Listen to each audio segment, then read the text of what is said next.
bom que você continua aí com a gente. Nós estamos iniciando agora o segundo bloco do programa Respostas. Além daquele número que eu passei para você no bloco anterior, o 3349-1015, você vai poder também enviar mensagens pelo WhatsApp, enviando a sua pergunta. Anota aí se você ainda não tem o número do nosso WhatsApp, 99347-0532, repetindo, 99347-0532. E eu gostaria de iniciar esse bloco também enviando o meu abraço e a minha saudação para Maria Alexandre, lá do bairro Tiradentes. Ela enviou um abraço aqui pra gente, né? E eu quero devolver esse abraço, Maria Alexandre. Ela que é uma ex-acadêmica do Instituto de Teologia São João Paulo II. Meu abraço, retribuo, que Deus abençoe você e continue participando do nosso programa. E olha, eu fiquei sabendo que nós temos também um casal que são assíduos em assistir o nosso programa e eu quero enviar um abraço muito especial para o seu Nivaldo e a senhora Melita, que são os pais da Antoniele. Eu conheci eles numa oportunidade lá na Paróquia Cristo Redentor e a Antoniele me disse que eles estão sempre atentos ao programa, então não poderia deixar de saudá-los. Continue aí com a gente, tá? Muito obrigado exatamente pela presença de vocês. E nós vamos então passar agora para o momento das respostas, né? Porque esse programa busca exatamente servir vocês na medida do possível, trazendo uma luz para as perguntas que vocês nos trazem. E esse é o momento exatamente da gente começar com uma pergunta que eu acredito que nesses tempos tão difíceis que nós estamos vivendo, onde todo mundo está armado, né? Até os dentes, existe essa expressão, né? Todo mundo está armado até os dentes, que é importante. É importante tratar. Por quê? Porque nós precisamos nos reconciliar. Vamos falar a verdade? O diálogo nunca deve... não existe pretexto para que nós possamos nos fechar ao diálogo com as pessoas.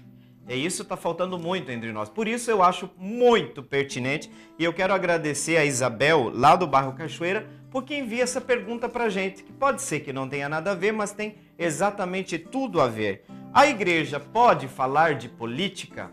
Atenção, Isabel, pode e deve falar de política. Agora, atenção, porém, depende o que você e eu entendemos por política. Os cristãos, além de cristãos, vivem no mundo. São cidadãos. Cada cristão é membro de uma igreja, de uma comunidade que participa de uma sociedade, porque somos seres humanos. Oh, grande descoberta! Mas exatamente, chegamos a um ponto que nós temos que descer para desconstruir aquelas polarizações que acabam, no fundo, nos armando todos uns contra os outros. Então a gente vai ter que restabelecer um diálogo interno também, porque essas polarizações elas estão aí permeando também ao interno da nossa comunidade de fé. De fato, se nós não falarmos de política, né, nós vamos acabar percebendo, limitando a força do Evangelho. Porque a força do Evangelho, ela tem que iluminar todas as realidades. Todas as realidades. Nesse sentido, atenção, política, quando nós falamos, você lá em casa, você, casal, que teve um filho, tem uma terceira pessoa, a comunidade, aquele núcleo social mínimo, a célula inicial, ela precisa se reorganizar. Como chama-se essa reorganização? Olha, vamos ver a questão do trabalho, existe um antes e um depois, né, para o casal que tem um filho, não é verdade? A pequena sociedade e família tem que se reorganizar, ela tem que estabelecer uma nova política, entendeu? Tem que estabelecer uma nova política de organização. Política, na origem semântica da palavra, vem de polis. O que significa polis? Do grego significa cidade. Significa que a vida em sociedade precisa da construção de uma política que seja capaz de construir o bem comum. Então, o que seria para a Igreja Católica o sentido da política? Política é a ciência do bem comum. Por que ciência? Porque os nossos governantes precisam ter ciência, precisam ter uma sabedoria. E por que os cristãos rezam pelos políticos, pelos governantes desde o início? Você sabia que você tem que rezar pelos governantes? Exatamente, eu rezo todos os dias. Além de rezar pela igreja, vocês lembram da ordem das nossas preces na missa? Como que começa? Você já percebeu que existe uma ordem? Sim, existe uma ordem. Primeiro nós rezamos pelo Papa, pela igreja, e depois nós vamos rezar para os políticos, para os nossos governantes. Exatamente, tá vendo como a igreja tem sim que falar? Porque nós rezamos pelos governantes. Para que nós rezamos pelos governantes? Porque governante já não é mais partido. Governante já é governante. Nossa, Padre Adriano, que descoberta. Exatamente, quando uma pessoa é eleita, ela não é mais candidata. Passou o tempo da guerra eleitoral. É hora de juntos construirmos um plano que seja capaz de construir o bem comum entre nós. Aí entra a igreja. Vocês viram a nota que a CNBB, volta e meia? Gente, é costume há muito tempo, desde que a nossa conferência episcopal existe no Brasil, ela emite no final das conferências, dos encontros dos bispos, notas. E o que essas notas fazem? Primeiro, nos situam na realidade do contexto sociopolítico brasileiro, sociopolítico e religioso. Então vejam, não tem como os cristãos pensarem que eles estão fora do mundo. Nós estamos no mundo. A palavra de Deus diz, nós não somos do mundo. Exatamente, mas nós estamos no mundo. Você não pode esquecer os dois lados da coisa. Senão fica perigoso, senão fica alienante. Então é verdade, nós precisamos, e você viu que muitos dos cristãos se armaram contra a conferência episcopal e ninguém nem leu o texto base tão lindo sobre a campanha da fraternidade, sobre políticas públicas para a família. Nós precisamos de políticas capazes de acolher, de incentivar, de dar apoio, por exemplo, para famílias com grande número de filhos. Políticas públicas, por exemplo, para os idosos. Você sabia que no Brasil está crescendo muito em proporção à população mais jovem, o número de pessoas idosas acima de 60 anos? Você sabia também que isso é uma tendência? Então vejam, políticas públicas é uma sabedoria utilizada para governar na construção do bem comum. E sabe o que Papa Paulo VI dizia? Paulo VI dizia: a política é o melhor caminho para o exercício da caridade. Agora, o que não pode, Isabel? Não pode ser política partidária. A igreja não tem, a hierarquia não pode ter um partido. O padre lá na paróquia não tem que dizer, olha, votem nesse ou naquele. Isso está proibido para o clero, mas atenção, para o clero. Vocês, cristãos, quando entendem que uma determinada proposta traz luz, traz organização, traz ordem, traz desenvolvimento, traz vida para as pessoas, óbvio, você tem que se colocar a serviço da comunidade e se envolver sim em política. Mas isso está vetado ao clero. E vejam que a palavra de Deus é luz. Mas luz significa dois sentidos. Primeiro, nós apresentamos uma boa notícia. Nós vamos olhar na política o quê? Aquelas coisas que são compatíveis com o evangelho. Toda vez que tem uma política pública que ajuda o jovem a crescer, que dá amparo para os nossos idosos, que dá força para o mantenimento do núcleo sagrado da família, que dá ajuda para que a nossa população tenha trabalho, tenha dignidade, tenha casa. Exatamente, aí o evangelho a igreja vai aplaudir, vai dizer parabéns. Mas atenção, tem coisas também que a igreja vai se posicionar criticamente. Quando é que a igreja vai se posicionar criticamente diante de ações políticas que envolvem o bem comum e a sociedade?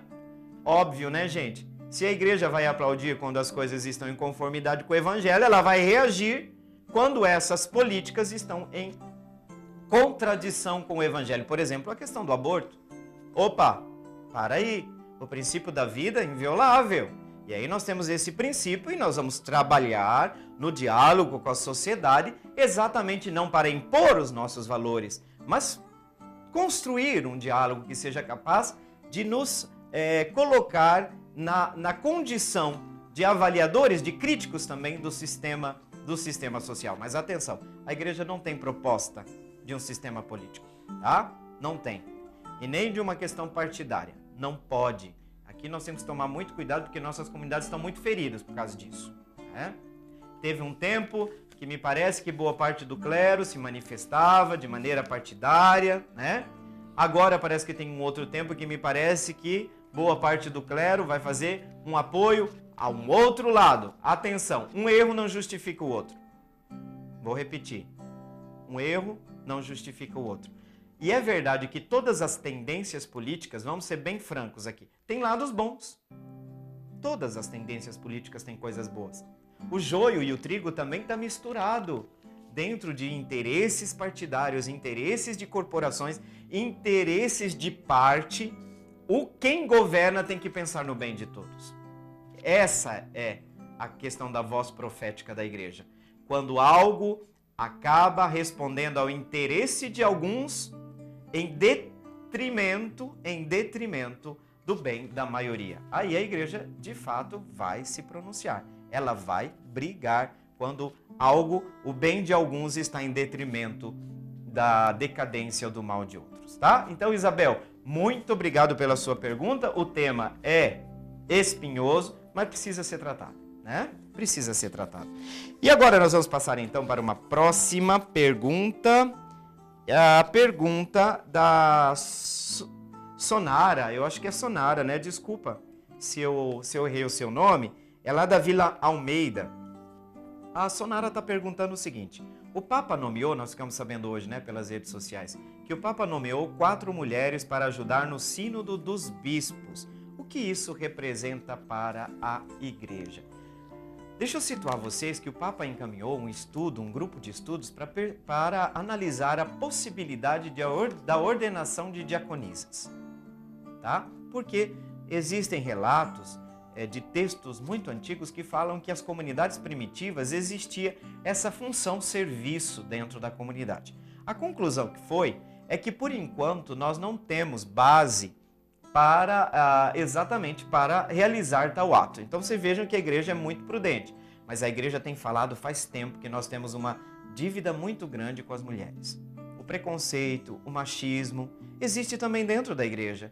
E muitas vezes você vai perceber, e eu, que nós usamos o nome de Deus para justificar a desigualdade entre os sexos, né? Esse é um problema bastante grave e a igreja tem feito assim, tem dado passos. Só que vocês, atenção, não esperem da igreja saltos.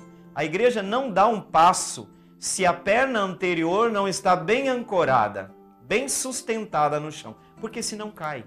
E nós não podemos entrar nesse turbilhão de mudanças, onde porque é novo é bom, porque a novidade é bom. Não, cuidado. Mas atenção, a igreja faz tempo que está falando, nós temos que dar mais espaço para o feminino na teologia. Espaços de decisão, onde as mulheres possam participar muito mais de conselhos, porque homem e mulher são imagem e semelhança de Deus, os dois. Então, nesse sentido, vocês têm percebido que Papa Francisco, o que tem feito? Não descobriu a roda, Papa Francisco. Papa Francisco, a única coisa que tem feito é levar adiante o movimento desencadeado pelo Concílio Vaticano II.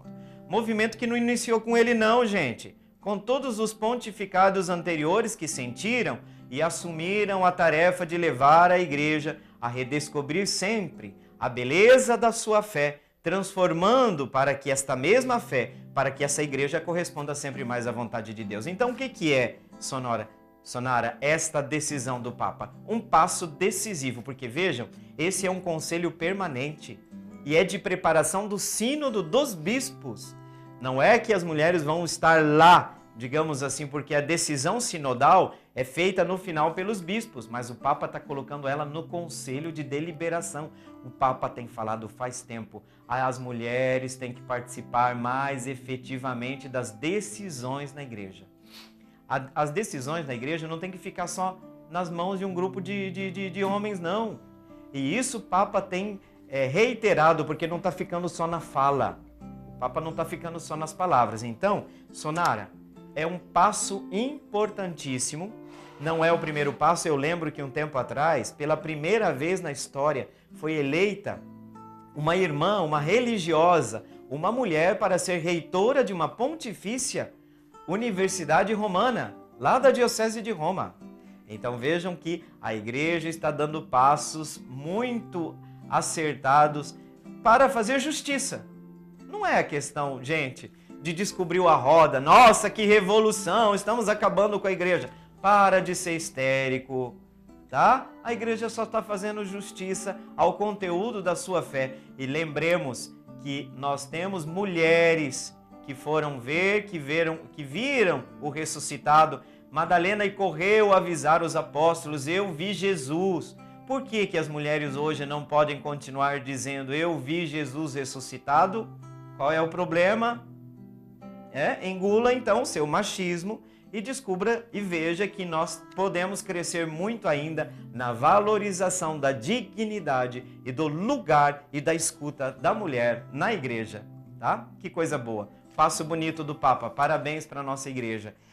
A igreja é mulher, né? A igreja. O Papa Francisco também volta e meia recorda isso. Estamos indo para o final desse nosso bloco, né? E eu quero reiterar aqui o aviso de que nós temos o nosso telefone à disposição de vocês, 3349-1015, e também você pode enviar mensagem pelo WhatsApp, 99347-0532. Tô indo pro intervalo, mas a gente já volta. Não saia daí.